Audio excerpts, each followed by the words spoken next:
ಗುರುಗಳೇ, ಮಾಟ ಮಂತ್ರ ಅನ್ನೋದು ನಿಜವಾಗ್ಲೂ ಇದೆಯಾ? ಅದನ್ನು ನಾವು ಒಳ್ಳೆ ರೀತಿಯಿಂದನೂ ಉಪಯೋಗಿಸ್ಕೋಬೋದು, ಕೆಟ್ಟ ರೀತಿಯಿಂದನೂ ಉಪಯೋಗಿಸ್ಕೋಬೋದು. ಮಾಟ ಮಂತ್ರ ಅಷ್ಟು ಸುಲಭವಾಗಿ ಒಬ್ಬ ವ್ಯಕ್ತಿ ಮೇಲೆ ಮಾಡೋದಕ್ಕೆ ಸಾಧ್ಯನಾ? ಕಾಲಿಗೆ ತೊಂದರೆ ಆಗಬೇಕು ಅಂದರೆ ಕಾಲಿನ ಭಾಗದಲ್ಲಿ ಅದಕ್ಕೆ ಮೊಳೆಗಳನ್ನು, ಸೂಜಿಗಳನ್ನು ಚುಚ್ಚುವಂಥದ್ದು. ಸೊ ಹಾಗಾದ್ರೆ ನಮ್ಮ ಕೂದಲು, ನಮ್ಮ ಬಟ್ಟೆ ಮಾಟ ಮಂತ್ರ ಪ್ರಯೋಗಕ್ಕೆ ಹೆಲ್ಪ್ ಮಾಡುತ್ತಾ? ನಾವು ತುಳಿದಿರುವಂಥ ಕಾಲ ಧೂಳು ಅವರಿಗೆ ಮಾಡುವಂಥ ಒಂದು ಕಾರ್ಯ ಮಾಟ ಮಂತ್ರಗಳೇನಿರುತ್ತೆ ಇದಕ್ಕೆ ತುಂಬಾ ಸಹಕಾರಿಯಾಗುತ್ತೆ. ಈ ರೀತಿ ಮಾಟ ಮಂತ್ರ ಪ್ರಯೋಗ ಮಾಡುವಂಥ ಜನಗಳಿಗೆ ಆ ಕರ್ಮ ರಿಟರ್ನ್ಸ್ ಅನ್ನೋದು ಯಾವ ರೀತಿ ಪರಿಣಾಮ ಅವ್ರಿಗೆ ಬೀಳ್ಬೋದು ಅಂತ ನಿಮ್ಮ ಅನಿಸಿಕೆ? ಯಾವುದೇ ಒಂದು ಪ್ರಯೋಗಕ್ಕೂ ನಿರ್ದಿಷ್ಟವಾದ ಸಮಯ, ಕಾಲಘಟ್ಟ ಅನ್ನೋದಿರುತ್ತೆ. ಅದು ಮುಗಿದ ಮೇಲೆ ಅದು ನಮಗೆ ವಾಪಸ್ ಕರ್ಮ ರಿಟರ್ನ್ ಆಗುತ್ತೆ. ಯಾವ ಸಮಯದಲ್ಲಿ ಮಾಟ ಮಂತ್ರದ ಪ್ರಯೋಗ ಒಬ್ಬ ವ್ಯಕ್ತಿ ಮೇಲೆ ಜಾಸ್ತಿ ನಡೆಯುತ್ತೆ? ಬೆಳಗ್ಗೆನೂ ಅಲ್ಲ, ಆ ಕಡೆ ರಾತ್ರಿನೂ ಅಲ್ಲ. ಈ ಸಮಯದಲ್ಲಿ ದೇವರುಗಳು, ನಾವು ನಂಬಿರೋ ದೇವರುಗಳು ಏನು ಮಾಡ್ತಾ ಇರ್ತಾರೆ ಅಂತ? ನನ್ನ ಜೊತೆಯಲ್ಲಿ ಭಗವಂತ ಇದ್ದಾನೆ, ನನ್ನ ಜೊತೆಯಲ್ಲಿ ನನ್ನ ತಾಯಿ ಇದ್ದಾಳೆ, ನನ್ನನ್ನು ಯಾರು ಏನು ಮಾಡೋಕ್ಕಾಗಲ್ಲ, ನಾನು ಮುಂದಕ್ಕೆ ಹೋಗ್ತಾ ಇರ್ತೀನಿ. ನಿಮ್ಮೆ ನೋಡಿರ್ತಾರೆ, ಮೊಟ್ಟೆ ಹೊಡೆದಿರ್ತಾರೆ, ಇದನ್ನೆಲ್ಲ ದಾಟಿದ್ರು ಕೆಟ್ಟ ಪರಿಣಾಮ ಆಗುತ್ತಾ? ನನಗೆ ಗೊತ್ತಿಲ್ದಿರ ನಾನು ಅದನ್ನು ದಾಟಿದಾಗ ಆ ನಕಾರಾತ್ಮಕವಾಗಿರುವಂತಹ ಒಂದು ಶಕ್ತಿ ಏನಿದೆ ಅದು ನನ್ನಲ್ಲಿ ಪ್ರವೇಶ ಮಾಡುತ್ತೆ. ಯಾವುದೋ ಹಿಂದಿನ ಜನ್ಮದಲ್ಲಿ ಮಾಡಿದ ಕರ್ಮಫಲ ನನಗೆ ಈ ಜನ್ಮದಲ್ಲೂ ನನಗೆ ಅದು ಇದು ಮಾಡ್ತಿದೆ ಅಂತಂದರೆ ಎಲ್ಲೋ ಒಂದು ಕಡೆ ಓದ್ ಜನ್ಮದ ಕರ್ಮನ ತೀರ್ಸಕ್ಕೆ ಈ ಜನ್ಮ ಬಂದೈತೆ ಅಂತ ಅನ್ಸುತ್ತೆ. ಯಾವಾಗ ನಿಮ್ಮ ಬ್ಯಾಲೆನ್ಸನ್ನು ಎತ್ಕೊಂಡು ಬರ್ತೀರಾ ಅದನ್ನು ಕ್ಲಿಯರ್ ಮಾಡಬೇಕು. ನಿಮ್ಮಂಥ ದೇವಿ ಉಪಾಸಕರಿಗೇನೆ ಮಾಟ ಮಂತ್ರ ತಗಲುತ್ತೆ ಅನ್ನೋದಾದರೆ ಸಾಮಾನ್ಯ ಜನಗಳಿಗೂ ನಿಮಗೂ ವ್ಯತ್ಯಾಸ ಏನು?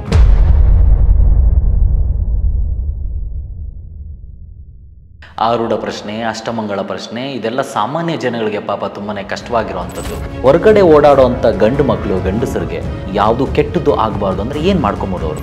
ಕೆಲವರು ಹೇಳ್ತಾರೆ ಕಪ್ಪು ದಾರ ಕಟ್ಕೊಬೋದು ಕಾಲಿಗೆ ಅಂತ ಹೇಳ್ತಾರೆ. ಕಾಲಿಗೆ ಕಪ್ಪು ದಾರವನ್ನು ಕಟ್ಟಲೇಬಾರ್ದು.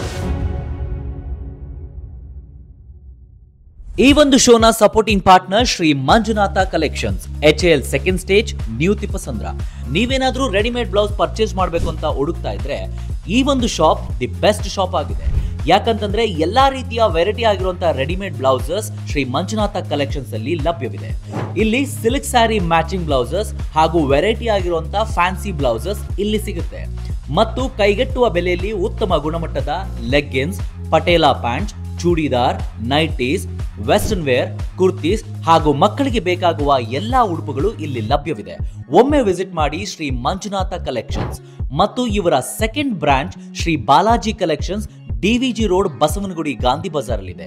ನೀವೇನಾದ್ರೂ ಒಮ್ಮೆ ವಿಸಿಟ್ ಮಾಡಿದ್ರೆ ನಿಮಗೆ ಖಂಡಿತವಾಗ್ಲೂ ಖುಷಿ ಆಗುತ್ತೆ. ಅಷ್ಟು ಉತ್ತಮ ಗುಣಮಟ್ಟದ ಕ್ವಾಲಿಟಿ ಆಫ್ ಮೆಟೀರಿಯಲ್ ಇವ್ರ ಹತ್ರ ಇದೆ.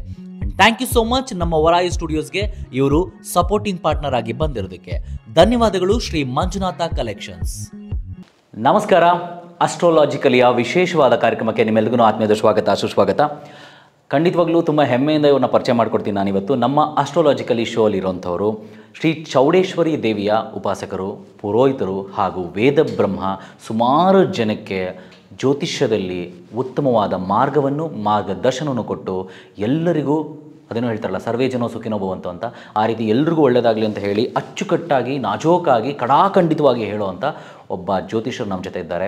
ಅವರೇ ವೇದಬ್ರಹ್ಮ ಸುಬ್ರಹ್ಮಣ್ಯ ಶರ್ಮಾ ಅವರು. ಗುರುಗಳೇ, ನಿಮಗೆ ಆತ್ಮೀಯದ ಸ್ವಾಗತ, ಸುಸ್ವಾಗತ ಕಾರ್ಯಕ್ರಮಕ್ಕೆ. ಹೇಗಿದ್ದೀರಾ? ಎಲ್ಲ ಚೆನ್ನಾಗಿದ್ದೀವಿ. ನೀವು ಹೇಗಿದ್ದೀರಾ? ನಾನು ಚೆನ್ನಾಗಿದ್ದೀನಿ. ಇವರ ಮನೆಯಲ್ಲಿರುವಂಥ ಚೌಡೇಶ್ವರಿ ದೇವಿಯನ್ನು ಸುಮಾರು ವರ್ಷಗಳಿಂದ, 20 ವರ್ಷಗಳಿಂದ ಇವರು ದೇವಿಯ ಆರಾಧನೆ ಮಾಡ್ತಾ ಬಂದಿದ್ದಾರೆ. ಹಾಗೂ ಇವರ ಮನೆಯಲ್ಲಿನೇ ಒಂದು ಪುಟ್ಟದಾಗಿರುವಂಥ ಚೌಡೇಶ್ವರಿ ದೇವಿಯ ಅದ್ಭುತವಾಗಿರುವಂಥ ವಿಗ್ರಹ ಇದೆ.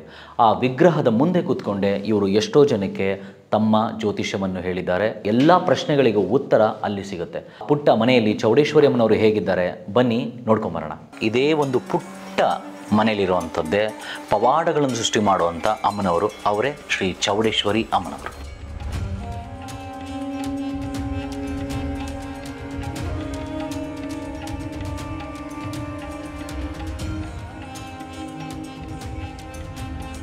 ಈ ಪುಟ್ಟ ಜಾಗದಲ್ಲಿ ಸಾವಿರಾರು ಜನಕ್ಕೆ ತಮ್ಮ ಜೀವನದ ಉತ್ತಮವಾದ, ಅತ್ಯುತ್ತಮವಾದ ಮಾರ್ಗದರ್ಶನ ಸಿಕ್ಕಿದೆ.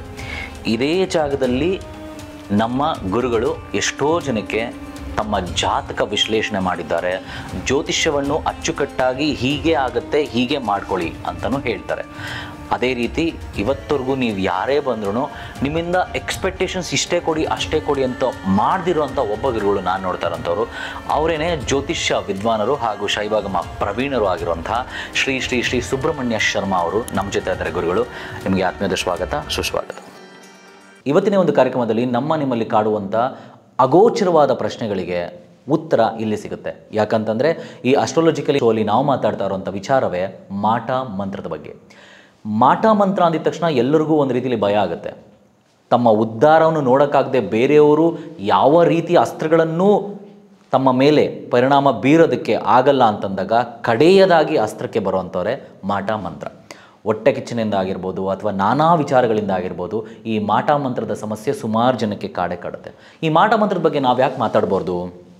ಈ ಮಾಟ ಮಂತ್ರ ಆಗೋದಾದರೂ ಹೇಗೆ? ಈ ಮಾಟ ಮಂತ್ರ ಯಾಕೆ ತಲುಪುತ್ತೆ? ಈ ಮಾಟ ಮಂತ್ರ ಮಾಡಿದ ಮೇಲೆ ಮನುಷ್ಯ ಯಾಕೆ ಅಷ್ಟೊಂದು ಕುಗ್ಗೋಗ್ತಾನೆ?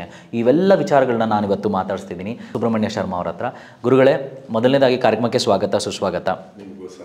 ಮಾಟ ಮಂತ್ರದ ಮಾತಾಡೋದಕ್ಕಿಂತ ಮುಂಚೆ ನಿಮ್ಮ ಮನೆಯಲ್ಲಿರುವಂಥ ಈ ಚೌಡೇಶ್ವರಿ ಅಮ್ಮನ ವಿಗ್ರಹ ನೋಡೋದಕ್ಕೆ ತುಂಬಾ ಪ್ರಶಸ್ತವಾಗಿದೆ, ತುಂಬಾ ಲಕ್ಷಣವಾಗಿದ್ದಾರೆ ಅಮ್ಮನವರು, ಹಾಗೂ ಆ ಪೂಜೆ ಪುನಸ್ಕಾರಗಳು ಸಹ ಅಷ್ಟೇ ಚೆನ್ನಾಗಿ ಮಾಡ್ತೀರಾ. ಅದೊಂದು ರೀತಿಯಲ್ಲಿ ಮಿನಿ ದೇವಸ್ಥಾನ ಅಂತಲೇ ಹೇಳ್ಬೋದು. ಹೇಗೆ ಬಂತು ಈ ಚೌಡೇಶ್ವರಿ ಅಮ್ಮ ನಿಮ್ಮ ಮನೆಗೆ? ಅಂದರೆ ನಾವು ಆ ಮನೆಗೆ ಬಂದಾಗ ನಮಗೆ ಅಲ್ಲಿ ನಾವು ಮೊದಲು ಈ ಒಂದು ನಮ್ಮ ಪೌರೋಹಿತ್ಯ ಆಗಿರ್ಬೋದು, ಜ್ಯೋತಿಷ್ಯ ಶಾಸ್ತ್ರ ಆಗಿರ್ಬೋದು ಶುರು ಮಾಡಿದಾಗ ನಾವು ಊರಿನಲ್ಲೇ ಒಂದು ತಾಯಿ ಚೌಡೇಶ್ವರಿಯನ್ನು ಆರಾಧನೆ ಮಾಡ್ತಾಯಿದ್ವಿ. ಆನಂತರ ಇಲ್ಲಿಗೆ ಬಂದಾಗ ಇಲ್ಲಿ ಆ ಮನೆಯಲ್ಲಿ ತಾಯಿ ಈ ಜಾಗದಲ್ಲಿ ಈಗ ನಾವು ಆ ವಿಗ್ರಹವನ್ನು ಏನಿಟ್ಟಿದ್ದೀವಿ ಆ ಜಾಗದಲ್ಲಿ ನಾನಿದ್ದೀನಿ, ಇಲ್ಲಿ ನನ್ನನ್ನು ಪ್ರತಿಷ್ಠಾಪಿಸೋ ಅನ್ನುವಂಥ ಒಂದು ಸ್ವಪ್ನವಾಯಿತು. ಆ ನಂತರದ ದಿನಗಳಲ್ಲಿ ನಾನು ಅದನ್ನು ಯಾವ ರೀತಿ ಆ ವಿಗ್ರಹವನ್ನು ತರಬೇಕು, ಅಲ್ಲಿ ತಾಯಿಯನ್ನು ಪ್ರತಿಷ್ಠಾಪಿಸಬೇಕು ಅಂತ ಯೋಚನೆ ಮಾಡ್ತಾ ಇರಬೇಕಾದ್ರೆ ಹೀಗೆ ಒಬ್ಬರ ಪರಿಚಯದಿಂದ ಇನ್ನೊಬ್ಬರು ಬಂದರು.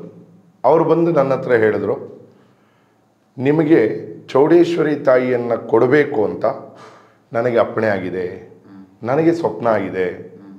ಅದೇನು ಈಗ ಹೇಳ್ತಾ ಇದ್ದೀರಾ ಅಂತ ನಾನು ಕೇಳಿದೆ.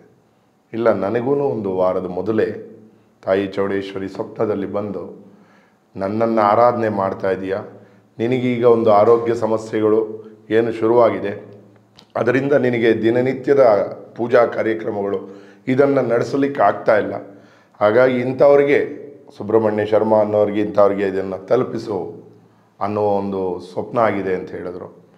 ಅದನ್ನು ಕೇಳಿ ನನಗೂ ತುಂಬಾ ಸಂತೋಷ ಆಯಿತು. ಯಾಕಂದರೆ ಆ ತಾಯಿಯ ಒಂದು ಪವಾಡವನ್ನು ನಾವು ಯಾವ ರೀತಿ ಅರ್ಥ ಮಾಡ್ಕೊಳ್ಳೋದು ನಮಗೆ ಗೊತ್ತಾಗಲ್ಲ. ಅವ್ರಿಗೆ ಬಂದಂಥ ಸ್ವಪ್ನ ನಿಮಗೂ ಕೂಡ ಬಂದಿತ್ತು, ಅಮ್ಮನವ್ರು ಬರ್ತಾರೆ ತೊಗೊಂಬರ್ಬೇಕು. ನನಗೆ ಬರ್ತಾರೆ ಅಂತ ಬಂದಿರಲಿಲ್ಲ, ನನ್ನನ್ನು ಇಲ್ಲಿ ಪ್ರತಿಷ್ಠಾಪಿಸು, ನಾನಿಲ್ಲಿ ಇದ್ದೀನಿ, ನನ್ನನ್ನು ಇಲ್ಲಿ ಒಂದು ವಿಗ್ರಹ ರೂಪದಲ್ಲಿ ಪ್ರತಿಷ್ಠಾಪನೆ ಮಾಡು, ಕೂರಿಸು ಅನ್ನುವಂಥ ಒಂದು ಸ್ವಪ್ನ ನನಗೆ ಬಂದಿದ್ದು. ಒಂದು ವಿಗ್ರಹ ಮನೆಗೆ ತಂದ ಮೇಲೆ ಯೂಶಲಿ ದೇವಸ್ಥಾನದಲ್ಲಿ ನಡೆಯುವಂಥ ಪೂಜೆ ಪುನಸ್ಕಾರಗಳು, ಅಭಿಷೇಕಗಳು ನಡಿಬೇಕು ಅಂತ ಹೇಳ್ತಾರೆ. ಅದು ನಿಮ್ಮ ಮನೆ ನಡೀತಿದೆಯಾ? ಹೌದು, ಖಂಡಿತವಾಗ್ಲು. ಯಾಕಂದರೆ ನಾವು ಮನೆಯಲ್ಲಿ ಪೂಜೆ ಮಾಡುವಂಥ ಒಂದು ವಿಗ್ರಹಗಳೇನಿದೆ ಅದು ನಮ್ಮ ಮುಷ್ಟಿ ಗಾತ್ರದ ಒಳಗಡೆ ಇರಬೇಕು. ಅದಕ್ಕಿಂತ ಮೇಲೆ ಇದ್ದಾಗ ನಾವು ಅದಕ್ಕೆ ದಿನನಿತ್ಯ ಅಭಿಷೇಕಗಳು, ದಿನನಿತ್ಯ ಪೂಜೆ ಪುನಸ್ಕಾರಗಳು, ಅನ್ನ ನೈವೇದ್ಯ, ಈ ರೀತಿಯಾದಂಥ ಪೂಜೆಗಳನ್ನೆಲ್ಲ ಮಾಡಬೇಕಾಗತ್ತೆ. ಹಾಗಾಗಿ ಅದನ್ನೆಲ್ಲ ನಡೆಸ್ಕೊಂಡು ಹೋಗ್ತಾ ಇದ್ದೀವಿ ನಾವು. ಹಾಗಾಗಿ ಆ ತಾಯಿಯ ಒಂದು ಸಾನ್ನಿಧ್ಯ ಏನಿದೆ ಅಲ್ಲಿ ತುಂಬಾ ಬೆಳವಣಿಗೆ ಅನ್ನೋದಾಗ್ತಾ ಇದೆ. ಅಂದರೆ ನಿಮ್ಮ ಮನೆಗೆ ಭಕ್ತಾದಿಗಳು ಕೂಡ ಅಮ್ಮನವ್ರ ದರ್ಶನಕ್ಕೆ ಬರ್ತಾರೆ?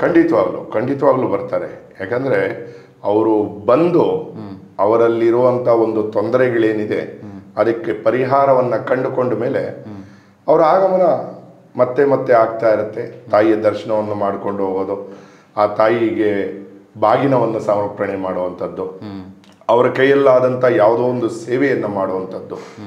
ಈಗ ಅದು ವಿಗ್ರಹ ಬಂದ ಮೇಲೆ ಒಬ್ಬರು ಅದಕ್ಕೆ ಪೀಠದ ವ್ಯವಸ್ಥೆಯನ್ನು ಮಾಡಿಕೊಟ್ರು, ಆನಂತರ ಇನ್ನೊಬ್ಬರು ಹಿಂದ್ಗಡೆ ಪ್ರಭಾವಳಿಯನ್ನು ವ್ಯವಸ್ಥೆ ಮಾಡಿಕೊಟ್ರು. ಹೀಗೆ ಅವರ ಕೈಯಲ್ಲಿ ಯಾವುದು ಶಕ್ತ್ಯಾನುಸಾರ ಆ ತಾಯಿ ಅಪ್ಪಣೆ ಕೊಡ್ತಾಳೋ ಆ ಸೇವೆಯನ್ನು ಮಾಡಿಕೊಂಡು ಆ ತಾಯಿ ಅನುಗ್ರಹವನ್ನು ಪಡ್ಕೊಳ್ತಾ ಇದ್ದಾರೆ. ಒಟ್ಟಾರೆ ಒಂದು ಮಿನಿ ದೇವಸ್ಥಾನ ಅಂತಂದರೆ ತಪ್ಪಾಗಲಾರದು. ಖಂಡಿತವಾಗಲೂ ಹೌದು. ಅಮ್ಮನವ್ರನ್ನ ನೋಡಿದ್ರೆ ನಿಜವಾಗ್ಲೂ ಅಷ್ಟೇ ಖುಷಿ ಆಯಿತು. ಆ್ಯಂಡ್ ನಿಮ್ಮ ಆಶೀರ್ವಾದ ಜೊತೆಗೆ ಅಮ್ಮನವ್ರ ಆಶೀರ್ವಾದ ನಮಗೆ ಸಿಕ್ತು. ಈ ಕಾರ್ಯಕ್ರಮದಲ್ಲಿ ನಾವು ಮೊದಲನೇ ಬಾರಿಗೆ ಮಾಟ ಮಂತ್ರದ ಬಗ್ಗೆ ನಾವು ಮಾತಾಡ್ತಾ ಇದ್ದೀವಿ. ಗುರುಗಳೇ, ಈ ಮಾಟ ಮಂತ್ರ ಅನ್ನೋದು ನಿಜವಾಗ್ಲೂ ಇದೆಯಾ? ಖಂಡಿತವಾಗಲೂ ಇದೆ. ಯಾಕಂದರೆ ಒಳ್ಳೇದು ಎಲ್ಲಿರುತ್ತೋ ಕೆಟ್ಟದ್ದು ಸಹ ಜೊತೆಯಲ್ಲಿರುತ್ತೆ. ಈಗಿನ ಆಧುನಿಕ ಪ್ರಪಂಚದಲ್ಲಿ, ಇಷ್ಟು ಮುಂದುವರೆದಿರೋ ಪ್ರಪಂಚದಲ್ಲಿ ಮಾಟ ಮಂತ್ರಕ್ಕೆ ಭಯ ಪಟ್ಕೊಂಡು ಎಷ್ಟೋ ಜನ ಇವಾಗಲೂ ಸಹ ತಮ್ಮ ತಮ್ಮ ವಿಚಾರಗಳಲ್ಲಿ ಎಲ್ಲೋ ಒಂದು ಕಡೆ ಹಿನ್ನೆಲೆ ನಡೆದಿದೆ, ಮಾಟ ಮಂತ್ರ ಆಗಿದೆ ಅಂತ ಹೇಳ್ತಾರೆ. ಮಾಟ ಮಂತ್ರ ಆಗಿದ್ದೇ ಆದರೆ, ಮಾಟ ಮಂತ್ರ ಇವ್ರ ಮೇಲೆ ಪರಿಣಾಮ ಬಿದ್ದಿದ್ದೇ ಆದರೆ ಯಾವ ರೀತಿ ಅಗೋಚರವಾಗುತ್ತೆ, ಹೇಗೆ ಕಾಣಿಸುತ್ತೆ ಅಥವಾ ಹೇಗೆ ಗೊತ್ತಾಗುತ್ತೆ? ಅಂದರೆ ಈ ನಿಮ್ಗೆ ಮೊದಲನೇ ಪ್ರಶ್ನೆ ಏನಂದರೆ, ಆಧುನಿಕ ಈ ಒಂದು ಕಾಲಘಟ್ಟದಲ್ಲಿ ಮಾಟ ಮಂತ್ರಗಳ ಬಗ್ಗೆ ಕೇಳಿದ್ರಿ. ಈ ಆಧುನಿಕ ಕಾಲದಲ್ಲಿ ಮಾಟ ಮಂತ್ರಗಳು ತುಂಬಾ ಕಡಿಮೆ ಆಗಿದೆ. ಹಿಂದಿನಗೆ ಇದ್ದಿದ್ದಂತಹ ಒಂದು ಏನಿತ್ತು ಅದರದ ಒಂದು ರೂಪುರೇಷೆಗಳು ಅದು ಈಗಿನ ಕಾಲಘಟ್ಟದಲ್ಲಿ ಅಷ್ಟಾಗಿಲ್ಲ. ಕೆಲವರೆಲ್ಲ ಸುಮ್ಮನೆ ನಾವು ಅದು ಮಾಡ್ತೀವಿ ಇದು ಮಾಡ್ತೀವಿ ಅಂತ ಏನೋ ಒಂದು ಹೇಳ್ಕೊಂಡು ಕೂತ್ಕೊಂಡು ಮಾಡ್ಕೊಳ್ತಾರೆ, ಅದು ಬೇರೆ ಪ್ರಶ್ನೆ. ತುಂಬ ಅದನ್ನು ವ್ಯವಸ್ಥಿತವಾಗಿ ಆ ಒಂದು ಮಾಡುವಂಥವರು ಕೆಲವರು ಮಾತ್ರ ಕೇರಳದಲ್ಲಿದ್ದಾರೆ. ಅವರನ್ನು ಸಾಮಾನ್ಯ ಜನರು ಮುಟ್ಟೋಕ್ಕಾಗಲ್ಲ. ಯಾಕಂದರೆ ಅವರು ಯಾವುದೇ ಏನೇ ಒಂದು ತಗೋಬೇಕಾದ್ರೂ ಅವರ ಒಂದು ಫೀಸ್ ಚಾರ್ಜ್ ಏನಿರುತ್ತೆ ಇದು ಒಂದು ಸ್ವಲ್ಪ ಆದಷ್ಟು. ಸೊ ಮಾಟ ಮಂತ್ರ ಅನ್ನೋದು ಒಂದೊಳ್ಳೆ ಬಿಸ್ನೆಸ್ ಆಗ್ಬಿಟ್ಟಿದೆ ಅಲ್ವಾ? ಯಾಕಂದರೆ ಇವಾಗ ನಿಮ್ಮ ಪ್ರಕಾರನೇ ಫೀಸ್ ಜಾಸ್ತಿ ಆಗಿದೆ ಅಂತಂದಾಗ ಕೆಲವರಿಗೆ ಅಂದರೆ ಅದನ್ನು ಬಿಸ್ನೆಸ್ ಅಂತ ಅವ್ರು ಮಾಡ್ತಾ ಇಲ್ಲ. ಅವರು ಅದಕ್ಕೆ ಮಾಡುವಂಥ ಪ್ರಯೋಗಗಳೇನಿರುತ್ತೆ ಅದು ತುಂಬ ಅಪಾಯಕಾರಿಯಾದಂಥ ಪ್ರಯೋಗಗಳು. ಅದನ್ನು ನಾವು ಒಳ್ಳೆ ರೀತಿಯಿಂದನೂ ಉಪಯೋಗಿಸ್ಕೋಬೋದು, ಕೆಟ್ಟ ರೀತಿಯಿಂದನೂ ಉಪಯೋಗಿಸ್ಕೋಬೋದು. ಆದರೆ ಈಗಿನ ಕಾಲಘಟ್ಟದಲ್ಲಿ ಜನರು ಒಳ್ಳೆ ರೀತಿಯಿಂದ ಉಪಯೋಗಿಸ್ಕೊಳ್ಳೋದು ತುಂಬಾ ಕಡಿಮೆ ಆಗಿದೆ. ಎಲ್ಲರೂ ಅವನು ಹಾಳಾಗಲಿ, ಇವನಿಗೇನಾದ್ರು ತೊಂದರೆ ಆಗಲಿ ಅಂತ ಯೋಚನೆ ಮಾಡುವಂಥವ್ರೆ ಬಿಟ್ಟರೆ ಅದರಿಂದ ನಮಗೆ 4-6 ಜನಕ್ಕೆ ಒಳ್ಳೆಯದನ್ನು ಮಾಡೋಣ ಅನ್ನೋದು ಜನ ಕಮ್ಮಿ. ಹಾಗಾಗಿ ಅದನ್ನು ನಾವು ಬಿಸ್ನೆಸ್ ಅಂತ ಹೇಳೋದಕ್ಕಿಂತ ಅವರ ಒಂದು ಪ್ರಾಣದ ಮೇಲೆ ತಂದುಕೊಂಡು ಆ ಕಾರ್ಯವನ್ನು ಮಾಡ್ತಾರೆ. ಹಾಗಾಗಿ ಅವರು ಅದಕ್ಕೆ ತಕ್ಕ ಹಾಗೆ ಸಂಭಾವನೆಯನ್ನು ಪಡೀತಾರೆ. ಯಾವ ರೀತಿ ಮಾಟ ಮಂತ್ರ ಪ್ರಯೋಗ ಆಗಿದೆ ಅಂತ ಗೊತ್ತಾಗುತ್ತೆ? ಅಂದರೆ ಈಗ ಸಪೋಸ್ ಇವಾಗ ನಿಮ್ಮ ಮೇಲೇ ನಡೀತು ಅಂತ ಇಟ್ಕೊಳ್ಳಿ. ನೀವು ಇವಾಗ ಇದುವರೆಗೂ ಜೀವನದಲ್ಲಿ ತುಂಬ ಚೆನ್ನಾಗಿ ಒಳ್ಳೆಯ ಊಟ ತಿಂಡಿ ಮಾಡಿಕೊಂಡು ಎಲ್ಲ ಚೆನ್ನಾಗಿ ಓಡಾಡಿಕೊಂಡು ಮಾಡಿಕೊಂಡು ಇರ್ತೀರ. ಯಾವಾಗ ನಿಮಗೆ ಪ್ರಯೋಗ ಆಗಿದೆಯೋ ಅದರ ಮಾರನೇ ದಿನದಿಂದನೇ ನಿಮ್ಮ ಒಂದು ಕಾಲಘಟ್ಟದಲ್ಲಿ ಏನಿದೆ, ನೀವು ಒಂದು ಕೆಲಸಕ್ಕೆ ಹೋಗೋ ಜಾಗದಲ್ಲಾಗಿರ್ಬೋದು ಅಥವಾ ನಿಮ್ಮ ಶಾರೀರಿಕವಾಗಿ ಇರ್ಬೋದು, ಮಾನಸಿಕವಾಗಿರ್ಬೋದು, ಎಲ್ಲ ಒಂದು ವಿಚಿತ್ರವಾದ ಬದಲಾವಣೆಗಳು ಶುರುವಾಗುತ್ತೆ. ಆ ಬದಲಾವಣೆಗಳು ಶುರುವಾದಾಗ ನಮಗೆ ಗೊತ್ತಾಗತ್ತೆ ಏನೋ ಒಂದು ಸಮಸ್ಯೆ ಆಗ್ತಾ ಇದೆ. ಏನು ಸಮಸ್ಯೆ ಆಗ್ತಾ ಇದೆ ಅಂತ ನಮಗೆ ಗೊತ್ತಾಗೋದಿಲ್ಲ. ಅಲ್ಲ, ಯಾವ ರೀತಿ ಸೂಚನೆ ಸಿಗುತ್ತೆ? ಏನಾದರೂ ಕೆಟ್ಟ ಕನಸು ಬರೋದು, ಅಥವಾ ಕೆಲವ್ರು ಹೇಳ್ತಾರೆ ನನಗೆ ಮೈ ಮೇಲೆ ಏನೋ ಕಪ್ಪಗೆ ಬಂದಂಗೆ ಆಗುತ್ತೆ, ನಮ್ಮ ಮನೇಲೆಲ್ಲ ವಿಚಿತ್ರವಾಗಿ ಏನೇನೋ ಕಾಣುತ್ತೆ, ಇದೆಲ್ಲ ಹೇಳ್ತಾರಲ್ಲ. ಅಂದರೆ ಅದು ಪ್ರಯೋಗಗಳ ಮೇಲೆ ಒಂದು ಡಿಪೆಂಡ್ ಆಗುತ್ತೆ. ಕೆಲವೊಂದು ಪ್ರಯೋಗಗಳು ಇವಾಗ ನಿಮ್ಮ ಮೇಲೆ ಯಾವ ಪ್ರಯೋಗ ಮಾಡಿದ್ದಾರೆ ಅದರ ಮೇಲೆ ಡಿಪೆಂಡ್ ಆಗುತ್ತೆ. ಇನ್ನೊಂದು ಕೆಲವೊಂದು ಮೈ ಮೇಲೆ ನಮ್ಮ ಮೇಲೆ ಏನೋ ಕಪ್ಪಾಗಿ ಬಂದು ಕುತ್ಕೊಳ್ಳುತ್ತೆ, ಏನೋ ಕಾಣುತ್ತೆ ಅನ್ನೋದೇನಾಗುತ್ತೆ ಅಂದರೆ ಕೆಲವೊಂದು ಆ ಪರಿಸರದಲ್ಲಿ ಕೆಲವೊಂದು ಓಡಾಡ್ತಾ ಇರುತ್ತಲ್ಲ ಅದರಗಳ ಸಮಸ್ಯೆಗಳಿರುತ್ತೆ. ನಿಮ್ಮ ಮೇಲೆ ಮಾಟ ಮಂತ್ರ ಮಾಡಿದಾಗ ನಿಮಗೆ ನಾನು ಹೇಳಿದ್ದಕ್ಕಂಥ ನಿಮ್ಮ ಒಂದು ಜೀವನದ ಬದಲಾವಣೆಗಳು, ನಿಮ್ಮ ಮಾನಸಿಕವಾದಂಥ ಬದಲಾವಣೆಗಳಾಗುತ್ತೆ. ನಿಮಗೆ ಗೊತ್ತಾಗುತ್ತೆ ನನ್ನಲ್ಲಿ ಏನೋ ಒಂದು ಸಂಕಟ ಶುರುವಾಗಿದೆ, ನನಗೆ ಯಾವುದೂ ಕೈ ಎತ್ತುತ್ತಾ ಇಲ್ಲ, ಆರೋಗ್ಯ ಸಮಸ್ಯೆಗಳು ಶುರುವಾಗಿದೆ, ಏನೋ ಆಗ್ತಾ ಇದೆ, ಯಾಕೆ ಈ ರೀತಿ ಆಗ್ತಾ ಇದೆ ಅನ್ನೋದು ನಿಮಗೆ ಬರುತ್ತೆ. ಬಟ್ ನನ್ನ ಪ್ರಶ್ನೆ ಇಲ್ಲಿ, ಮಾಟ ಮಂತ್ರ ಅಷ್ಟು ಸುಲಭವಾಗಿ ಒಬ್ಬ ವ್ಯಕ್ತಿ ಮೇಲೆ ಮಾಡೋದಕ್ಕೆ ಸಾಧ್ಯನಾ? ಖಂಡಿತವಾಗ್ಲೂ ಇಲ್ಲ. ಇಲ್ಲ ಅಲ್ಲ? ಖಂಡಿತವಾಗ್ಲೂ ಇಲ್ಲ. ಯಾಕಂದರೆ ನಾನು ಹೇಳಿದ್ನಲ್ಲ ಆಗಲೇ, ಅಷ್ಟು ಸುಲಭವಾಗಿ ಈಗಿನ ಕಾಲಘಟ್ಟದಲ್ಲಿ ಯಾರೂ ಮಾಡುವಂಥವ್ರು ಇಲ್ಲ, ಯಾರೂ ಇಲ್ಲ. ಮೊದಲೆಲ್ಲ ನಮ್ಮ ಕರ್ನಾಟಕದಲ್ಲಿ ಮಾಟ ಮಂತ್ರ ಏನಾದರೂ ಒಂದು ಸ್ವಲ್ಪ ಅಂದರೆ ಕೊಳ್ಳೇಗಾಲ ಅಂತ ಇದ್ರು. ಕರೆಕ್ಟ್. ಇವಾಗ ಯಾರೂ ಇಲ್ಲ ಅಲ್ಲಿ, ಎಲ್ಲ ಹೊರಟೋಗಿದ್ದಾರೆ. ಆ ಒಂದು ಹಳಬರು ಏನಿದ್ರು ಅವರೆಲ್ಲ ಹೊರಟೋಗಿದ್ದಾರೆ. ಹೊಸ ಒಂದು ಜನರೇಷನ್ಗೆ ಅದು ಪಾಸ್ ಆಗಿಲ್ಲ, ಕೆಲವರುಗಳು ಅದನ್ನು ತಗೊಂಡಿಲ್ಲ. ಇದೆಲ್ಲ ಬೇಡ ನಮಗೆ, ನಾವೇ ಒಂದು ಬೇರೆಯಾದಂಥ ಒಂದು ಮಾರ್ಗದಲ್ಲಿ ಹೋಗೋಣ ಅನ್ನೋದನ್ನು ಮಾಡಿಕೊಂಡು ಅದನ್ನು ಅಲ್ಲಿಗೆ ನಿಲ್ಲಿಸಿದ್ದಾರೆ. ಹಾಗಾಗಿ ತೀರಾ ಕಡಿಮೆ, ಎಲ್ಲೋ ನಮಗೆ ಬೆರಳೆಣಿಕೆಯಷ್ಟು ಜನಗಳು ಮಾತ್ರನೇ ಕೆಲವರುಗಳು ಮಾತ್ರನೇ ಅದನ್ನು ಪ್ರಾಯೋಗಿಕವಾಗಿ ಮಾಡ್ತಕ್ಕಂಥವ್ರು ಇರೋದು. ಅಚಲವಾದ ದೃಢವಾದ ಶಕ್ತಿ ಸಂಕಲ್ಪ ನನ್ನ ಮನಸ್ಸಿನಲ್ಲಿ ಇದ್ದರೆ ಎಂಥ ಮಾಟ ಮಂತ್ರದ ಪ್ರಯೋಗವು ನನ್ನನ್ನು ತಟ್ಟಲ್ಲ ಅನ್ನೋ ನಂಬಿಕೆ ಇರುತ್ತೆ ಕೆಲವರಿಗೆ. ಅಂಥವ್ರಿಗೆ ಏನು ಹೇಳ್ತೀರಾ? ಖಂಡಿತವಾಗ್ಲೂ ಹೌದು. ಹೌದಾ? ಖಂಡಿತವಾಗ್ಲೂ ಹೌದು. ನಮ್ಮಲ್ಲಿ ನಮ್ಮ ಮೇಲೆ ನಂಬಿಕೆ ಇರಬೇಕು. ಇವಾಗ ಯಾವುದೋ ಒಂದು ಅದರದ್ದು ನಾನು ಹೇಳಿದ್ನಲ್ಲ ಮಾಟ ಮಂತ್ರದ್ದು ಏನೋ ಒಂದು ಸೂಚನೆ ಗೊತ್ತಾಗತ್ತೆ. ಗೊತ್ತಾದಾಗ ನಮ್ಮಲ್ಲಿ ಏನಾಗುತ್ತೆ, ಮುಖ್ಯವಾಗಿ ಒಂದು ನಕಾರಾತ್ಮಕವಾದ ಅಂದರೆ ನೆಗೆಟಿವ್ ಥಾಟ್ಸ್ ಅಂತ ಏನು ಹೇಳ್ತೀವಿ, ಅದು ನಮ್ಮ ತಲೆಯಲ್ಲಿ ಒಂದು ಕೂತ್ಕೊಳ್ಳುತ್ತೆ. ಈಗ ನನಗೇನೋ ಆಗಿದೆ, ಯಾರೋ ಏನೋ ಮಾಡಿದ್ದಾರೆ ಅನ್ನೋದು ಕೂತ್ಕೊಳ್ಳುತ್ತೆ. ಕೂತ್ಕೊಂಡಾಗ ನಮ್ಮ ಸುತ್ತಮುತ್ತಲ ನಡೆಯುವಂಥ ಒಂದು ಏನು ಘಟನೆಗಳಿರುತ್ತೆ ಅದಕ್ಕೆ ಒಂದೊಂದು ಪೂರಕವಾಗಿ ತುಂಬಿಸ್ಕೊಳ್ತಾ ಹೋಗುತ್ತೆ ನಮ್ಮ ತಲೆ. ಇದಕ್ಕೆ ಆಗ್ತಾ ಇರೋದು, ಇದಕ್ಕೆ ಆಗ್ತಾ ಇರೋದು ಅನ್ನೋದು. ಆವಾಗ ನಿಮಗೆ ಇನ್ನೂ ಅದರದ ತೊಂದರೆಗಳನ್ನೋದು ಜಾಸ್ತಿ ಆಗುತ್ತೆ. ನೀವು ಯಾವಾಗ ಅದನ್ನ ನಿಮ್ಮ ಒಂದು ವಿಲ್ ಪವರ್ ಏನು ಹೇಳ್ತೀವಿ ಅದನ್ನ ದೃಢವಾದ ಒಂದು ಭಕ್ತಿಯಿಂದ ಮುಂದೆ ನನಗೇನೂ ತೊಂದರೆ ಆಗೋದಿಲ್ಲ, ನನಗೆ ಯಾವುದು ಏನು ಅವಶ್ಯಕತೆ ಇಲ್ಲ, ನಾನು ಆರಾಮಾಗಿ ನಾನು ಚೆನ್ನಾಗಿದ್ದೀನಿ, ನಾನು ಮುಂದುವರಿಬಲ್ಲೆ, ಯಾವುದೇ ಸಮಸ್ಯೆಗಳು ನನ್ನ ಎದುರುಗಡೆ ಬಂದ್ರೂ ನಾನು ಅದನ್ನು ಎದುರಿಸಿ ಮುಂದಕ್ಕೆ ಹೋಗ್ತೀನಿ ಅನ್ನೋ ಒಂದು ದೃಢವಾದ ನಿರ್ಧಾರದಲ್ಲಿ ಸಂಕಲ್ಪದಲ್ಲಿ ನಾವಿದ್ರೆ ಖಂಡಿತವಾಗ್ಲೂ ಇದು ಯಾವುದು ಬರೋದಿಲ್ಲ. ಇದೊಂದು ರೀತಿಯಲ್ಲಿ ಮನಸ್ಸಿಗೆ ತುಂಬ ಧೈರ್ಯ ಕೊಡುವಂಥ ಒಂದು ಉತ್ತೇಜನ ಮಾತುಗಳು ಅಂತ ನನಗನ್ಸುತ್ತೆ. ಎಲ್ಲಿ ವಿಲ್ ಪವರು, ಎಲ್ಲಿ ನಿಮ್ಮಲ್ಲಿ ಅಚಲವಾದ ನಂಬಿಕೆ ನಿಮ್ಮ ಮೇಲಿರುತ್ತೋ ಅವರ ಮೇಲಿರುತ್ತೋ ಯಾವ ದುಷ್ಟಶಕ್ತಿನೂ ಏನೂ ಮಾಡೋಕ್ಕಾಗಲ್ಲ. ಖಂಡಿತವಾಗ್ಲೂ ಏನು ಮಾಡೋಕ್ಕಾಗಲ್ಲ. ಆದರೂ ಕೆಲವರೆಲ್ಲ ಹೇಳ್ತಾರೆ, ಕೆಲವೊಂದು ವಸ್ತುಗಳು ಸಿಕ್ಕಿದ್ರೆ ಅವರ ಬಟ್ಟೆನೋ ಕೂದಲೋ ಅಥವಾ ಯಾವುದೋ ಒಂದು ವಸ್ತು ಸಿಕ್ಕಿದ್ರೆ ಮಾತ್ರ ಸಾಧ್ಯ ಮಾಟ ಮಂತ್ರಕ್ಕೆ ಅಂತ ಹೇಳ್ತಾರೆ. ಸೊ ಹಾಗಾದ್ರೆ ನಮ್ಮ ಕೂದಲು, ನಮ್ಮ ಬಟ್ಟೆ ಮಾಟ ಮಂತ್ರ ಪ್ರಯೋಗಕ್ಕೆ ಹೆಲ್ಪ್ ಮಾಡುತ್ತಾ? ಖಂಡಿತವಾಗ್ಲೂ ಹೌದು. ಇವಾಗ ನಿಮ್ಮೊಂದು ಕೂದಲನ್ನ ತಗೊಂಡು DNA ಟೆಸ್ಟ್ ಮಾಡ್ತಾರಾ ಇಲ್ವೋ? ಮಾಡ್ತಾರೆ. ಏನಕ್ಕೆ ಮಾಡ್ತಾರೆ? ನಿಮ್ಮ ಒಂದು ವಂಶ ಪಾರಂಪರ್ಯವಾಗಿ ಏನೇನೋ ನಿಮ್ಗೆ ಇದೆ, ನೀವು ಯಾವ ಜನರೇಷನ್ಗೆ ಸೇರಿದವರು ಏನು ಎಲ್ಲದೂ ತಿಳಿಯುತ್ತೆ. ಅದೇ ರೀತಿಯಾಗಿ ಇದರಲ್ಲಿ ಇರ್ತಕ್ಕಂಥದ್ದು, ಈಗ ನಾವು ಬಟ್ಟೆ ಒಂದು ಧರಿಸಿರ್ತೀವಿ, ಇದರಲ್ಲಿ ನಮ್ಮ ಬೆವರು, ನಮ್ಮ ಒಂದು ಇದೆಲ್ಲ ಸೇರಿರುತ್ತೆ. ಕರೆಕ್ಟ್. ಅದರಿಂದ ಅವ್ರಿಗೆ ಉಪಯೋಗ ಆಗುತ್ತೆ.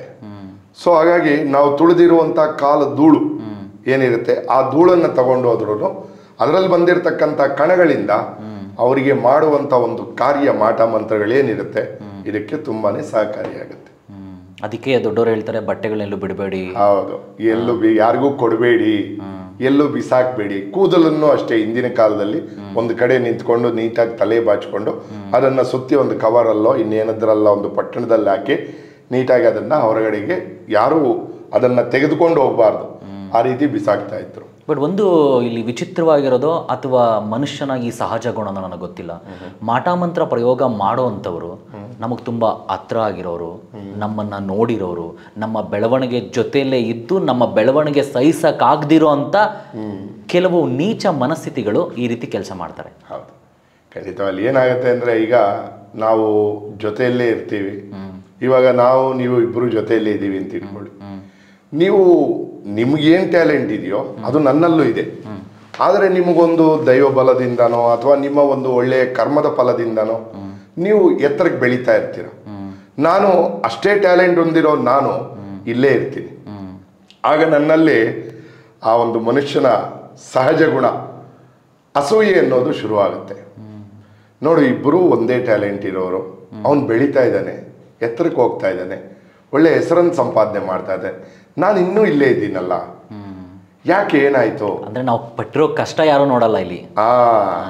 ನಾವು ಏನು ಕಷ್ಟಪಟ್ವಿ, ಅದಕ್ಕೆ ನಾವು ಹೊಸ ಹೊಸ ಮಾರ್ಗಗಳನ್ನ ಏನು ಕಂಡುಕೊಂಡ್ವಿ ಅನ್ನೋದನ್ನ ಅವನಿಗೆ ಗೊತ್ತಾಗೋದಿಲ್ಲ. ಅವನು ಯೋಚನೆ ಮಾಡುವಂಥದ್ದೇನು, ಅವನು ಒಂದೇ, ಅವನು ಬೆಳೀತಾ ಇದ್ದಾನೆ, ನಾನು ಬೆಳೀತಾ ಇಲ್ಲ, ಇದಕ್ಕೆ ನಾನೇನಾದರೂ ಅಡೆತಡೆ ಮಾಡಿ ಅವನನ್ನ ಕೆಳಗಡೆಗೆ ಎಳಿಬೇಕು. ಕರ್ಮ ರಿಟರ್ನ್ಸ್ ಅನ್ನೋ ಒಂದು ಮಾತಿದೆ. ಅಂದರೆ ನಾವೇನು ಕರ್ಮ ಮಾಡ್ತೀವೋ ಅದು ವಾಪಸ್ ಬರುತ್ತೆ ಅಂತ. ಈ ರೀತಿ ಮಾಟ ಮಂತ್ರ ಪ್ರಯೋಗ ಮಾಡೋವಂಥ ಜನಗಳಿಗೆ, ಎಸ್ಪೆಷಲಿ ನಮ್ಮವರು ಬೆಳಬಾರ್ದು ಅಥವಾ ಎಲ್ಲೋ ಒಂದು ಕಡೆ ಒಂದು ರೀತಿಯಲ್ಲಿ ಅಸೂಯೆ ಪಟ್ಕೊಳ್ಳೋಂಥ ಜನಗಳಿಗೆ ಆ ಕರ್ಮ ರಿಟರ್ನ್ಸ್ ಅನ್ನೋದು ಯಾವ ರೀತಿ ಪರಿಣಾಮ ಅವ್ರಿಗೆ ಬೀಳ್ಬೋದು ಅಂತ ನಿಮ್ಮ ಅನಿಸಿಕೆ?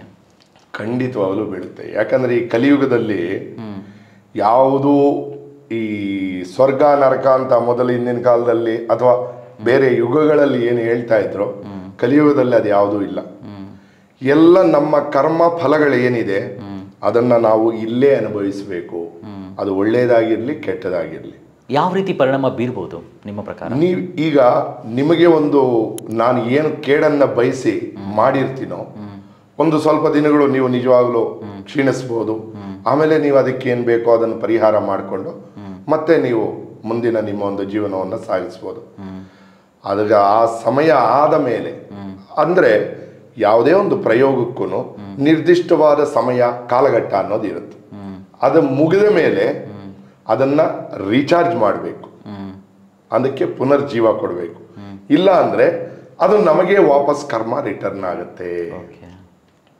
ಹಾಗಾಗಿ ಮುಖ್ಯವಾಗಿ ಕೆಲವರುಗಳು ಎದುರ್ಕೊಳ್ಳುವಂಥದ್ದು ಮಾಟ ಮಂತ್ರಕ್ಕೆ ಹೋಗ್ದಿರೋಂಥ ಉದ್ದೇಶ ಅದೇ.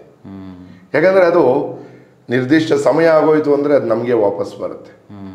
ಅವನು ಮಾಡೋವನು ಏನು ಮಾಡ್ತಾನೆ, ಇದಕ್ಕೂ ನನಗೂ ಸಂಬಂಧ ಇಲ್ಲ ಅನ್ನೋ ಥರ ಅದನ್ನು ಮಾಡಿರ್ತಾನೆ. ಆಗ ನಿಮ್ಗೆ ಯಾರು ಮಾಡಿಸಿರ್ತಾರೋ ಅವರಿಗೆ ವಾಪಸ್ ಹೋಗುತ್ತೆ. ಅವರಿಗೆ ನಿಮ್ಗಾಗಿರುವಂಥ ತೊಂದರೆಗಳೇ ಆಗ್ಬೋದು, ಬೇರೆ ಇನ್ನೂ ದೊಡ್ಡದಾಗಿ ಅನಾಹುತಗಳಾಗ್ಬೋದು. ಅದನ್ನು ಆ ಕರ್ಮ, ಆ ಸಮಯದಲ್ಲಿ ಅವರ ಕರ್ಮ ಇನ್ನೂ ಕೆಟ್ಟದಾಗಿದ್ದು ಇನ್ನೂ ಕೆಲವು ಘಟನೆಗಳು ನಡೀಬೋದು. ಯಾವ ಸಮಯದಲ್ಲಿ ಮಾಟ ಮಂತ್ರದ ಪ್ರಯೋಗ ಒಬ್ಬ ವ್ಯಕ್ತಿ ಮೇಲೆ ಜಾಸ್ತಿ ನಡೆಯುತ್ತೆ? ನಿರ್ದಿಷ್ಟವಾದ ಕಾಲಘಟ್ಟ ಅಂತ ಇದೆಯಾ? ಅಂದರೆ ಮುಖ್ಯವಾಗಿ ಅಮಾವಾಸ್ಯೆ, ಈ ಅಷ್ಟಮಿ ತಿಥಿ, ಈ ಸಮಯಗಳಲ್ಲಿ ಆದಷ್ಟು ಸೂರ್ಯಾಸ್ತ ಆದಮೇಲೆ, ಸೂರ್ಯ ಬೆಳಕಿರೋವರೆಗೂ, ಆ ಸೂರ್ಯನ ಕಿರಣಗಳು ಬಿಡೋವರೆಗೂ ಅದರದ್ದು ಯಾವುದೇ ಪ್ರಯೋಗಗಳು ನಾವು ಏನೂ ಮಾಡೋಕ್ಕಾಗಲ್ಲ. ಸೂರ್ಯಾಸ್ತ ಆದಮೇಲೆ ಆದಷ್ಟು 9-10 ಗಂಟೆ ಆದಮೇಲೆ, ಬೆಳಗಿನ ಜಾವ 4:30-5 ಗಂಟೆವರೆಗೂ ಆ ಪ್ರಯೋಗಗಳನ್ನು ಮಾಡ್ಬೋದು. ಅಂದರೆ ಆದಷ್ಟು ಮಧ್ಯರಾತ್ರಿ ಮಾಡ್ತಾರೆ ಕೆಲವರುಗಳು, 12-12:30 ಅಂತ. ಅಂದರೆ ಅದನ್ನು ನಿರ್ದಿಷ್ಟವಾಗಿ ಯಾಕೆ ಮಾಡ್ತಾರೆ ಅಂದರೆ, ಈ ಪ್ರಯೋಗ ನೀವು 10 ಗಂಟೆಯಿಂದನೂ ಬೆಳಗಿನ ಜಾವ 4 ಗಂಟೆವರೆಗೂ ಮಾಡ್ಬೋದು. ಆದರೆ ಆ ಸಮಯದಲ್ಲಿ ಈ ಕಡೆ ಬೆಳಗ್ಗೆನೂ ಅಲ್ಲ, ಆ ಕಡೆ ರಾತ್ರಿನೂ ಅಲ್ಲ, ಮಧ್ಯಕಾಲ ಅದು. ಆ ಸಮಯದಲ್ಲಿ ಮಾಡಿದಾಗ ಏನಾಗುತ್ತೆ, ನಿಮಗೆ ಅದರ ಪ್ರಯೋಗ ಅನ್ನೋದು ಇನ್ನೂ ಹೆಚ್ಚಾಗಿ ಪರಿಣಾಮ ಬೀಳುತ್ತೆ. ಇನ್ನು ನಿಮ್ಮ ಪ್ರಕಾರ ಯಾವ ವಸ್ತುಗಳು ಮಾಟ ಮಂತ್ರಕ್ಕೆ ತುಂಬ ಬೇಗ ಸಹಾಯ ಮಾಡುತ್ತೆ? ಮಾಟ ಮಂತ್ರ ಮಾಡೋರಿಗೆ ಅಂದರೆ ಅವ್ರಿಗೆ ಮಾಡೋರಿಗೆ ಈಗ ಹೇಳಿದ್ರಲ್ಲ ನೀವೇ, ಅವರ ಅಲ್ಲ, ನಾನು ಕೇಳ್ತಾ ಇರೋ ಪ್ರಶ್ನೆ, ಯಾವ ವಸ್ತುಗಳನ್ನ ಇಟ್ಕೊಂಡು, ಈಗ ನಮ್ಮ ಕೂದಲು ಬಟ್ಟೆ ಜೊತೆಗೆ ಅವ್ರು ಯಾವ ವಸ್ತುಗಳನ್ನ ಇಟ್ಕೊಂಡು ಮಾಟ ಮಂತ್ರ ಮಾಡಬಹುದು? ಅವರು ಮುಖ್ಯವಾಗಿ ಕೆಲವರು ಒಂದೊಂದರಲ್ಲಿ ಒಂದೊಂದು ಸಾಧನೆಯನ್ನು ಮಾಡ್ಕೊಂಡಿರ್ತಾರೆ. ಕೆಲವರು ತಲೆ ಬುರುಡೆ, ಮೂಳೆಗಳು, ಕೆಲವರು ಇನ್ನೇನೋ ವಸ್ತುಗಳು, ಈ ಅಂಕೋಲೆ ಕಡ್ಡಿ, ಅಂಕೋಲೆ ದೊಣ್ಣೆ ಅಂತ ಹೇಳ್ತೀವಿ, ಅದರಲ್ಲಿ ಇನ್ನು ಕೆಲವರು ರಕ್ತಭೂತಾಳಿ ಅಂತ ಬರುತ್ತೆ ಮರ, ಅದರಲ್ಲಿ ಆ ದಂಡವನ್ನ ಇದೇನಾದರೂ ಮಾಡ್ಕೊಂಡಿರ್ತಾರೆ. ಅದರಿಂದ ಅವರು ಪ್ರಯೋಗಗಳನ್ನು ಅವರು ಯಾವುದೊಂದು ಮೂಲಮಂತ್ರ ತಗೊಂಡು ಸಿದ್ಧಿಯನ್ನು ಮಾಡ್ಕೊಂಡಿರ್ತಾರೋ, ಯಾವ ಪ್ರಯೋಗಗಳನ್ನು ಕಲ್ತಿರ್ತಾರೋ ಅದರ ಮುಖಾಂತರ, ಅಂದರೆ ಇವಾಗ ಗುರುಮುಖೇನ, ಇವಾಗ ನಿಮಗೆ ಯಾರೋ ಒಬ್ಬರು ಗುರು ಇರ್ತಾರೆ, ನಿಮಗೆ ಯಾವ ರೀತಿ ಅವನು ಯಾವುದೋ ಒಂದು ತಂತ್ರವನ್ನು ಹೇಳ್ಕೊಟ್ಟಿರ್ತಾನೋ ಅದನ್ನು ಅವನು ಅನುಸರಿಸ್ಕೊಂಡು ಹೋಗ್ತಾ ಇರ್ತಾನೆ. ಇನ್ನು ನಾನು ಕೇಳ್ಪಟ್ಟಂಗೆ ಮಾಟ ಮಂತ್ರದಲ್ಲಿ ಇದೊಂದು ರೀತಿಲಿ ಜಾಸ್ತಿ ಚಾಲನೆಯಲ್ಲಿರೋದೋ ಏನೋ ನನಗೆ ಗೊತ್ತಿಲ್ಲ. ಈ ಗೊಂಬೆಗಳನ್ನ ಮಾಡಿ ನಿಂಬೆಹಣ್ಣು ಮತ್ತು ಆ ಸೂಜಿಗಳ ಥರದ್ದು ಚುಚ್ಚುತ್ತಾರೆ ಆ ಗೊಂಬೆಗಳಿಗೆ, ಅವಾಗೆಲ್ಲೋ ಆ ವ್ಯಕ್ತಿಗೂ ಡ್ಯಾಮೇಜ್ ಆಗುತ್ತೆ, ಅದೇ ರೀತಿ ನೋವು ಕೂಡ ಆಗುತ್ತೆ ಅಂತ ಹೇಳ್ತಾರೆ. ಸೊ ಆ ಗೊಂಬೆಯಲ್ಲಿ ಇನ್ನೊಂದು ಆತ್ಮನ ಆಹ್ವಾನ ಮಾಡ್ತಾರಾ, ಅಥವಾ ಆ ಗೊಂಬೆಯಲ್ಲಿ ಇವರ ಒಂದು ಛಾಯಾಚಿತ್ರವನ್ನು ಬಿಂಬಿಸ್ತಾರಾ, ಹೇಗೆ ಅಂತ? ಅಂದರೆ ಆ ಗೊಂಬೆಯಲ್ಲಿ ನಿಮ್ಮ ಒಂದು ಛಾಯಾಚಿತ್ರದ ಏನಿದೆ ಅದನ್ನು ಪ್ರಾಣ ಪ್ರತಿಷ್ಠಾಪನೆ ಮಾಡ್ತಾರೆ. ಈಗ ನಾವು ದೇವರನ್ನ ಒಂದು ಕಲ್ಲಿನ ವಿಗ್ರಹವನ್ನು ಕೂರಿಸಿ, ಅದು ಯಾವ ದೇವರೋ ಆ ಮೂರ್ತಿಯ ಪ್ರಾಣ ಪ್ರತಿಷ್ಠಾಪನೆಯನ್ನು ಮಾಡ್ತೀವಿ. ಅಂದರೆ ನಾವು ಹೇಗೆ ಉಸಿರಾಡ್ತಾ ಇದ್ದೀವೋ ನಮ್ಮ ಪ್ರಾಣದಿಂದ ಆ ಪ್ರಾಣ ಅದಕ್ಕೆ ಬಂದು ಇಲ್ಲಿ ಉಸಿರಾಡಿಕೊಂಡು ಸೂರ್ಯ ಚಂದ್ರರಿರೋವರೆಗೂ ಒಳ್ಳೇದು ಮಾಡಲಿ ಅಂತ ನಾವು ದೇವರನ್ನು ಕೂರಿಸ್ತೀವಿ. ಅದೇ ರೀತಿ ಅವರು ಬೊಂಬೆಯನ್ನು ಮಾಡಿ ಅದಕ್ಕೆ ನಿಮ್ಮದೇ ಆದಂಥ ಪ್ರಾಣ ಪ್ರತಿಷ್ಠಾಪನೆಯನ್ನು ಮಾಡಿ ನಿಮ್ಮ ಹೆಸರಲ್ಲಿ ಅವರು ಯಾವ ರೀತಿಯ ಪ್ರಯೋಗವನ್ನು ಮಾಡಬೇಕು ಅದನ್ನು ಮಾಡ್ತಾರೆ. ನಿಮಗೆ ಕಾಲಿಗೆ ತೊಂದರೆ ಆಗಬೇಕು ಅಂದರೆ ಕಾಲಿನ ಭಾಗದಲ್ಲಿ ಅದಕ್ಕೆ ಮೊಳೆಗಳನ್ನು, ಸೂಜಿಗಳನ್ನು ಚುಚ್ಚುವಂಥದ್ದು, ಅಥವಾ ತಲೆಯ ಭಾಗದಲ್ಲಾಗಬೇಕಾ, ಹೃದಯ ಭಾಗದಲ್ಲಾಗಬೇಕಾ, ನಿಮಗೆ ಮರಣವೇ ಸಂಭವಿಸಬೇಕಾ, ಈ ರೀತಿ ಯೋಚನೆ ಮಾಡಿ ಯಾವ ಭಾಗದಲ್ಲಿ ಅದಕ್ಕೆ ಅದನ್ನು ಚುಚ್ಚಬೇಕೋ ಅದನ್ನು ಚುಚ್ಚಿ ಪ್ರಯೋಗಗಳನ್ನು ಮಾಡ್ತಾರೆ. ಈ ಮಾಟ ಮಂತ್ರ ಇಷ್ಟೊಂದು ಪವರ್ಫುಲ್ ಆಗಿದ್ದೇ ಆದರೆ, ಅದಾಗ್ತಾ ಇದೆ ಆಗಿದ್ದೇ ಆದರೆ, ಈ ಸಮಯದಲ್ಲಿ ದೇವರುಗಳು, ನಾವು ನಂಬಿರೋ ದೇವರುಗಳು ಏನು ಮಾಡ್ತಾ ಇರ್ತಾರೆ ಅಂತ? ಅಂದರೆ ದೇವರುಗಳು ನಮಗೆ ಒಳ್ಳೇದು ಮಾಡ್ತಾ ಇರ್ತಾನೆ, ಆದರೆ ಕೆಲವೊಂದು ಸಮಯದಲ್ಲಿ ಏನಾಗುತ್ತೆ, ಕೆಲವೊಂದು ನಮ್ಮ ಕರ್ಮ ಫಲಗಳನ್ನು ಈ ಸಮಯದಲ್ಲಿ ಅನುಭವಿಸಬೇಕು ಅನ್ನೋದಿರುತ್ತೆ. ಅಂದ್ರೆ ಮಾಟ ಮಂತ್ರವೂ ಸಹ ಕರ್ಮಫಲದಲ್ಲಿ ಬರುತ್ತಾ? ಖಂಡಿತವಾಗ್ಲೂ ಹೌದು. ನಿಮ್ಗೀಗ ಅಂದ್ರೆ ನಿಮಗೆ ಒಂದು ರೀತಿಯ ತೊಂದರೆ ಆಗಬೇಕು ಅನ್ನೋದು ಕರ್ಮಫಲದಲ್ಲಿ ಬರುತ್ತೆ. ಅದು ಯಾವ ರೀತಿಯಿಂದ ತೊಂದರೆ ಬರೋದು ಅನ್ನೋದು ಸಹ ಮೊದಲೇ ನಿರ್ಧಾರ ಆಗಿರುತ್ತೆ. ಹಾಗಾಗಿ ಏನಾಗುತ್ತೆ, ನಾವು ಆ ಸಮಯದಲ್ಲಿ ಅಥವಾ ಕಾಲಘಟ್ಟದಲ್ಲಿ ನಮ್ಮ ಕರ್ಮಫಲಗಳನ್ನು ಏನು ಅನುಭವಿಸ್ತಾ ಇರ್ತೀವಿ, ಆ ಸಮಯದಲ್ಲಿ ಆದಷ್ಟು ನಾವು ದೇವರನ್ನ ಧ್ಯಾನವನ್ನು ಮಾಡೋದು ಅಥವಾ ಅದಕ್ಕೆ ಸರಿತೂಗುವಂಥ ಯಾವುದೋ ಒಂದು ಜಪವನ್ನು ಪೂಜೆಯನ್ನು ಮಾಡ್ತಾ ಇದ್ರೆ ಆ ಕರ್ಮ ಕಳೆದ ತಕ್ಷಣ ನಮಗೆ ಎಲ್ಲವೂ ಒಳ್ಳೆಯದಾಗುತ್ತೆ. ಖಂಡಿತವಾಗಲೂ ದೇವರು ಎಲ್ಲೂ ಹೋಗೋದಿಲ್ಲ, ನಮ್ಮನ್ನು ಕೈ ಬಿಡೋದಿಲ್ಲ. ಅದನ್ನೇ ನಾನು ಹೇಳಿದೆ, ನಮ್ಮಲ್ಲಿ ಒಂದು ನಕಾರಾತ್ಮಕ ನೆಗೆಟಿವ್ ಥಾಟ್ಸ್ ಕುತ್ಕೊಂಡ್ರೆ ನಮ್ಮ ಸುತ್ತಮುತ್ತಲೂ ನಡೆಯೋದೆಲ್ಲ ನಮಗೆ ತುಂಬಿಸ್ಕೊಳ್ತಾ ಇರುತ್ತೆ. ಅದೇ ನನಗೆ ನಾನು ಒಂದು ಸಕಾರಾತ್ಮಕ ಒಂದು ಪಾಸಿಟಿವ್ ಯೋಚನೆಯನ್ನು ನಮ್ಮ ತಲೆಯಲ್ಲಿ ಇಟ್ಕೊಂಡು ನನ್ನ ಜೊತೆಯಲ್ಲಿ ಭಗವಂತ ಇದ್ದಾನೆ, ನನ್ನ ಜೊತೆಯಲ್ಲಿ ನನ್ನ ತಾಯಿ ಇದ್ದಾಳೆ, ನನ್ನನ್ನು ಯಾರು ಏನು ಮಾಡೋಕ್ಕಾಗಲ್ಲ, ನಾನು ಮುಂದಕ್ಕೆ ಹೋಗ್ತಾ ಇರ್ತೀನಿ ಅನ್ನೋದೊಂದು ಯೋಚನೆ ಮಾಡ್ಕೊಂಡು ಹೋಗ್ತಾ ಇದ್ರೆ ಖಂಡಿತವಾಗ್ಲೂ ಯಾರು ಏನು ಮಾಡೋಕ್ಕಾಗಲ್ಲ.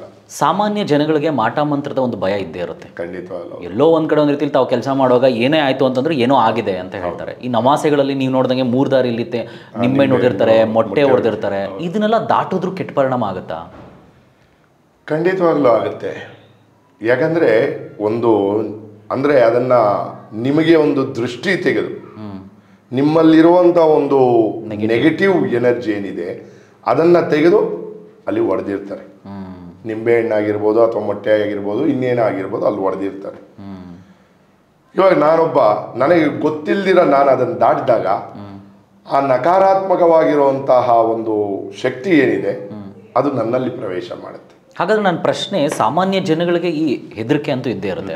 ನೀವು ದೇವಿ ಉಪಾಸಕರು, ದೇವಿನ ಆರಾಧನೆ ಮಾಡ್ತಾ ಇದ್ದೀರಾ, ಹಾಗೂ ಎಷ್ಟೋ ವರ್ಷಗಳಿಂದ ನೀವು ದೇವಿನ ಪೂಜೆ ಮಾಡ್ಕೊಂಡೇ ಬಂದಿದ್ದೀರಾ. ಸೊ ನಿಮಗೂ ಸಹ ಈ ನಕಾರಾತ್ಮಕ ಶಕ್ತಿ ತಗಲುವಂಥ ಸಾಧ್ಯತೆಗಳಿದೆಯಾ? ಖಂಡಿತವಾಗ್ಲೂ ಹೌದು. ಹೌದಾ? ಖಂಡಿತವಾಗ್ಲೂ ಹೌದು. ಯಾಕಂದ್ರೆ ನೀವು ಒಬ್ಬ ಮಾನವನಾಗಿ ಮನುಷ್ಯನಾಗಿ ಜನ್ಮ ತಳೆದ ಮೇಲೆ ನೀವು ಇಲ್ಲಿನ ಒಂದು ಕರ್ಮಗಳೇನಿದೆ ಅದನ್ನು ಅನುಭವಿಸಲೇಬೇಕು. ಉದಾಹರಣೆಗೆ ನಾನು ಹೇಳೋದು, ಶ್ರೀರಾಮಚಂದ್ರ ಮಹಾವಿಷ್ಣುವಿನ ಅವತಾರ ಅಂತ ನಾವು ತಗೊಂಡಿದ್ದೀವಿ.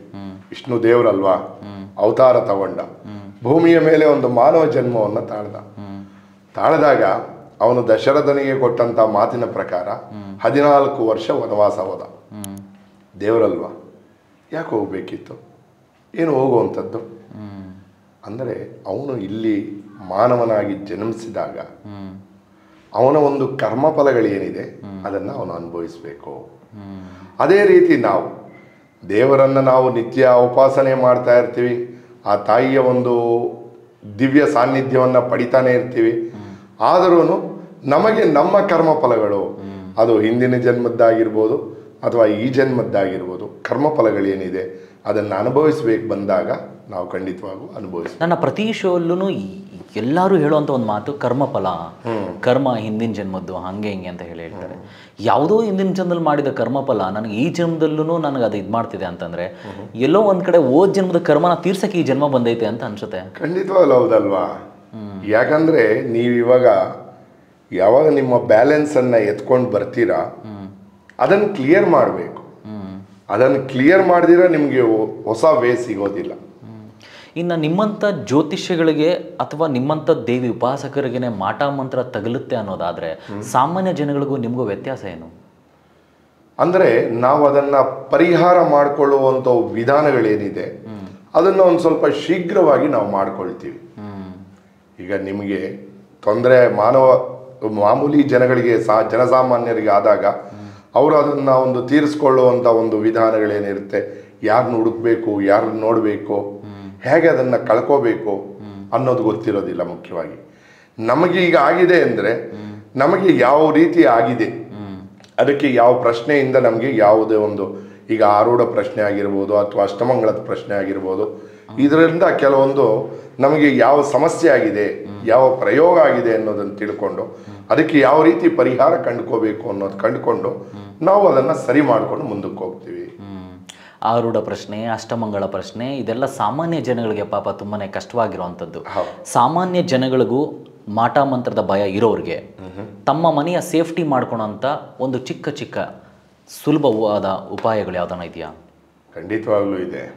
ಅದನ್ನು ಹೇಳೋದಾದರೆ ಖಂಡಿತವಾಗ್ಲೂ ಈಗ ನಾವು ಮನೆಯಲ್ಲಿ ಆದಷ್ಟು ಪಾದರಸ ಬರುತ್ತಲ್ವಾ, ಮರ್ಕ್ಯೂರಿ ಪಾದರಸ, ಈ ಪಾದರಸವನ್ನು ಒಂದು ಚಿಕ್ಕದಾದ ಒಂದು ಯಾವುದಾದ್ರೂ ಒಂದು ಚಿಕ್ಕ ಡಬ್ಬಿಯಲ್ಲೋ ಯಾವುದರಲ್ಲಾದರೂ ಹಾಕಿ ಅದನ್ನು ಒಂದು ಕೆಂಪು ವಸ್ತ್ರದಿಂದ ಸುತ್ತಿ ನಮ್ಮ ಒಂದು ಮನೆಯ ದ್ವಾರ, ಮುಖ್ಯ ದ್ವಾರ ಏನಿದೆ ಅಲ್ಲಿ ಮಧ್ಯದಲ್ಲಿ ಒಂದು ಮೊಳೆ ಹೊಡೆದು ಪೆಂಡುಲಮ್ ಥರ ನೇತಾಡ್ಬಿಟ್ರೆ ಆ ಒಂದು ನಮ್ಮಲ್ಲಿ ಅಲ್ಲಿ ಹೊರಗಡೆ ಯಾರಾದರೂ ಮಾಡಿಸ್ತಕ್ಕಂಥವ್ರು ಇರ್ಬೋದು, ಅಥವಾ ನಾವೇ ಹೊರಗಡೆ ಹೋಗಿ ಒಳಗಡೆ ಬರುವಾಗ ಬರುವಂಥ ಯಾವುದಾದ್ರೂ ನಕಾರಾತ್ಮಕ ಶಕ್ತಿಗಳಿರ್ಬೋದು, ಅದೆಲ್ಲ ಅದನ್ನು ತಡೆ ಹಿಡಿಯುತ್ತೆ.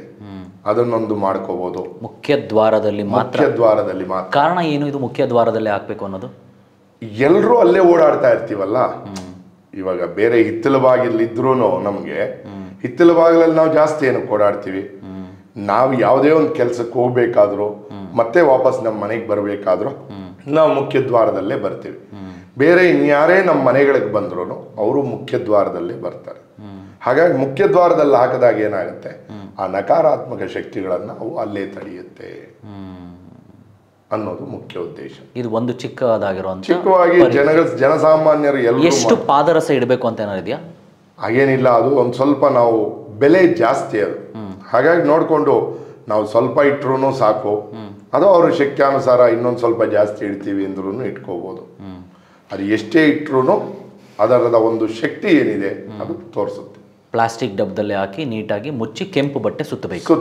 ಇದು ಸಾಮಾನ್ಯ ಜನಗಳು ಮಾಡುವಂತ ಹೌದು, ಇದು ಒಂದು ರೀತಿಯ ಪರಿಹಾರ. ಅವರಿಗೆ ಒಂದು ರೀತಿಯಾದಂಥ ಅವರಿಗೆ ರಕ್ಷಣೆ ಅನ್ನೋದು ಸಿಗುತ್ತೆ ಮುಖ್ಯವಾಗಿ. ಇನ್ನು ನಮ್ಮ ತಾಯಿನೇ ನನಗೂ ಹೇಳ್ತಾ ಇರ್ತಾರೆ, ನೀನು ಎಲ್ಲಂದ್ರಲ್ಲಿ ಹೋಗ್ತೀಯಾ, ಸಿಕ್ಕಾಪಟ್ಟೆ ಲೇಟ್ ನೈಟ್ ಬರ್ತೀಯಾ, ಹೊತ್ತೊಂದಲ್ಲಿ ಬರ್ತೀಯಾ ಅಂತ ಹೇಳ್ತಾರೆ. ಹೊರಗಡೆ ಓಡಾಡೋವಂಥ ಗಂಡಸರಿಗೆ ಯಾವ ರೀತಿ ಪರಿಹಾರ, ಯಾವುದು ಕೆಟ್ಟದ್ದು ಆಗಬಾರ್ದು ಅಂದರೆ ಏನು ಮಾಡ್ಕೊಬೋದು ಅವರು ಮುಖ್ಯವಾಗಿ ನಮಗೆ ಈಗ ಒಂದು ಕೈಗೆ ಕಡಗ ಈ ರೀತಿಯಾದಂಥ ಏನಾದರೂ ಹಾಕ್ಕೊಳ್ತೀವಿ, ಬಳೆ.